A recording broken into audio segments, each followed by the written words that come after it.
140 करोड़ देशवासियों को हाथ जोड़ करके प्रार्थना कर रहा हूं कि आप 22 जनवरी को जब अयोध्या में प्रभु राम विराजमान हो, अपने घरों में भी श्री राम ज्योति जलाएं, दीपावली मनाएं।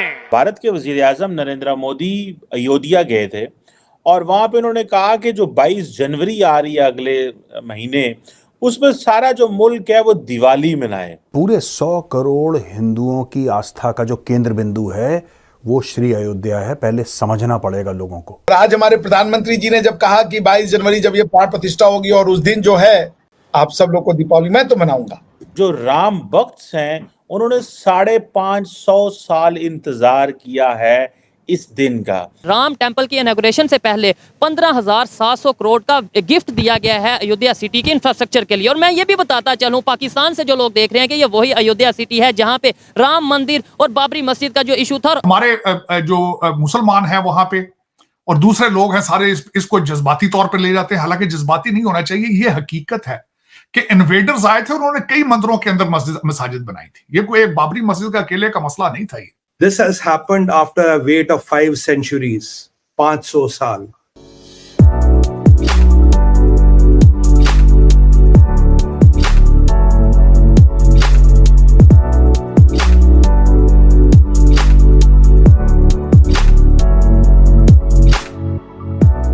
It is your good luck we are born in this era when 500 years, 5 century struggle is going to culminate into something what we could have never thought it is possible.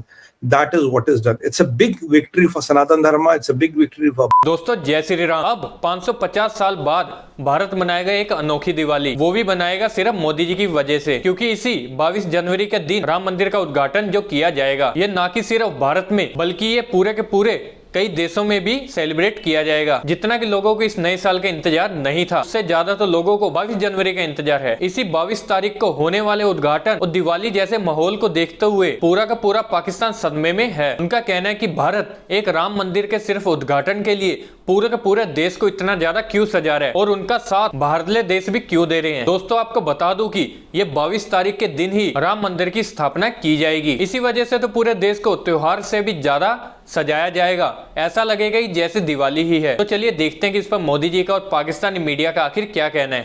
ताड़ साहब, कल एक डेवलपमेंट हुई है जो कि बड़ी development है, और वो ये है कि भारत के वजीर आजम नरेंद्र मोदी अयोध्या गए थे और वहां पे उन्होंने कहा कि जो 22 जनवरी आ रही है अगले महीने, उसमें सारा जो मुल्क है वो दिवाली मनाए अक्रॉस द कंट्री, क्योंकि उस दिन राम टेंपल की सेरेमनी होगी।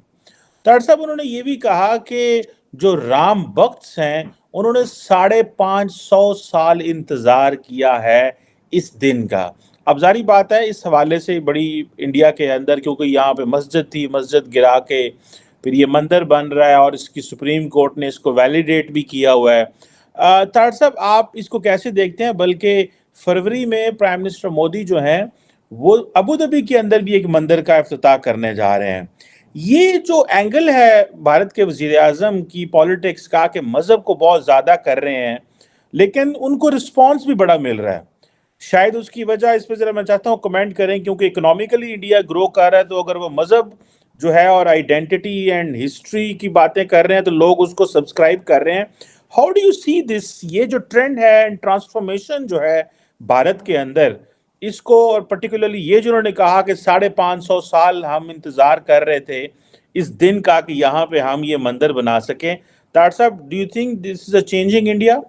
हिंदुस्तान, भारत जो है, मेजॉरिटी कौन है वहां पे? हिंदू।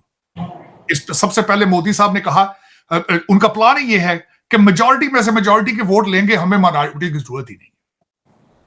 मेजॉरिटी में से मेजॉरिटी के वोट ले लेंगे, उन्हें जरूरत ही नहीं है, उनको डिलीवर कर जाते हैं, उनका डिलीवर हो रहा है सारा कुछ। और उसमें अगर जो उनका फार्मूला है वो बिल्कुल फिट भी बैठा है कि भारत ने तरक्की भी बहुत की है। इकॉनमी उनकी देख लें आप, 600 बिलियन से ज्यादा उनका इस वक्त फॉरेन एक्सचेंज है और तरक्की है 7.6% उनकी इकॉनमी ग्रोथ। देखें वो जिस तरीके से they are flexing the muscles. अब अगर वो मोदी साहब को चीजें वो सर्व, ये तो उसका अच्छा दूसरा इलेक्शन का साल, इलेक्शन का फायदा भी लेंगे वो इस पे, जाहिर है ऑफ कोर्स। लेकिन उसमें अगर देखा जाए तो इसमें हमारे जो मुसलमान हैं वहां पे और दूसरे लोग हैं सारे इसको जज्बाती तौर पे ले जाते हैं। हालांकि जज्बाती नहीं होना चाहिए, ये हकीकत है कि इन्वेडर्स आए थे, उन्होंने कई मंदिरों के अंदर मसाजिद बनाई थी। ये कोई एक बाबरी मस्जिद का अकेले का मसला नहीं था, ये वहां पे क्योंकि वो थे और कन्वर्जन करते रहे बाय फोर्स, इसमें कोई शक नहीं है। आप हिस्टोरिकली कोई किताब पढ़ के देख ले, आप कन्वर्जन ज्यादातर जहां पे हुई है बाय फोर्स हुई है या लालच दे के हुई है। जो कुछ भी जमीनों की जिस तरह भी कन्वर्जन होती रही है, हमारे लोग उसमें जज्बाती बजाय के तारीख को पढ़ने के उसको सेंटी होकर उसको चीजों को देखते हैं। लेकिन अगर मोदी साहब को वो डिलीवर कर रहा है तो वो ultimately he is taking the benefit out of it. That can be a religious move, that can be a political move as well. लेकिन जिस तरह उन्होंने अब मैं जिस तरह उनको देखता हूं कि the way they are playing their foreign policy strongly wisely, the way they are economic policies में स्ट्रेटेजिक ऑटोनॉमी उनकी, जिस तरीके से मैं देखता हूं मुसलसल उस चीज को, जिस तरीके से वो ग्लोबल साउथ को लेकर चल रहे हैं, जिस तरीके से वो एक असला प्रोड्यूस करने के वो सिलसिले में है, जिस तरीके से वो लिथियम को एक्वायर कर रहे हैं, जिस तरीके से वो पेट्रोलियम अपनी सेफ्टी चाहते हैं, इन्फ्लेशन ना आए, जिस तरीके से अपने वो सी रूट्स को प्रोटेक्ट कर रहे हैं, तो they are achieving the target of being a super power. America को सबसे बड़ा इशू इस वक्त ये है, बल्कि वेस्टर्न सिविलाइजेशन को सबसे बड़ा मसला ही उनका यही नजर आ रहा है कि उनकी इकोनॉमी इतनी तेजी से आगे जा रही है और वो आंखें भी दिखा रहे हैं साथ। और दूसरा मैं सबसे ज्यादा, मैं क्योंकि खुद एक इमिग्रेंट हूं, जो मैं सबसे ज्यादा बात उनकी प्रेज करता हूं कि Indian diaspora is the strongest diaspora on the planet, regardless any country you pick up. कोई भी, आप भारत देख लें, ना कनाडा देख लें, अमेरिका देख लें, यूके देख लें, आप साउथ अफ्रीका देख लें। साउथ अफ्रीका का पिछला जो प्राइम मिनिस्टर था जो उनका, उसका वो गुप्ता, क्या नाम था उसके साथ, गुप्ता साहब थे, जो बहुत बड़े वहां पे वो जिनके ऊपर करप्शन के चार्जेस थे। दुबई देख लें आप, दुबई देख लें आप, वहां पे देख लें इंडियन डायस्पोरा की अमीर तरीन डायस्पोरा, स्ट्रॉन्गेस्ट तरीन है। अबू धाबी में, जिसकी हम अभी बात कर रहे थे कि वहां पे मंदिर सबसे बड़ा बन रहा है, आप उसकी मिसाल देख लें, उसके पीछे क्या है, उसके पीछे डायस्पोरा है। न्यू जर्सी के अंदर बहुत बड़ा मंदिर बन रहा है इस वक्त, अमेरिका का सबसे बड़ा मंदिर, वो भी डायस्पोरा बना रहे हैं, वॉलंटियरिज्म कर रहे हैं। They are committed to their cause, they are committed to the religion, they are committed to India. इससे सीखना होगा आपको। मैं हमेशा यही कहता हूं, मेरे हमारे सुनने वाले सबसे बड़ा मुझसे यही कहते हैं कि पता नहीं शायद ये इंडिया भगत है, ये क्या इंडिया गीत, और मैं ये कहता हूं सिख लो ना, को सीखण होता जिते। आपने अफगानिस्तान से भी सीखने की कोशिश की, आपने तालिबान के जश्न मनाए हैं, अगले मुंह ते चुक के मारी जी, उन्हें क्या परा करो, उन्हें क्या अपने मिसाइलों का नाम ही चेंज करो अपने। तो लेकिन ये कि आप सीखें कुछ उनसे। आप एक ऐसा मजहब है, दुख के साथ ये कहता हूं, जिसका पहला लफ्ज इकरा है और सबसे ज्यादा अनपढ़ आप हैं, सबसे ज्यादा जाहिल आप हैं। आपका हर मौलवी जाहिल है जो आपको सब रोजाना जुमे के खुतबे लीड करता है, आपकी मस्जिदों में सारा दिन सियासी तकरीरें करता है। पूछा जाए तो वो दो लफ्ज ना उर्दू के जानता है ना इंग्लिश के जानता है, अरबी मुंशी फाजिल पढ़ के आ जाते हैं तो आलम सारे।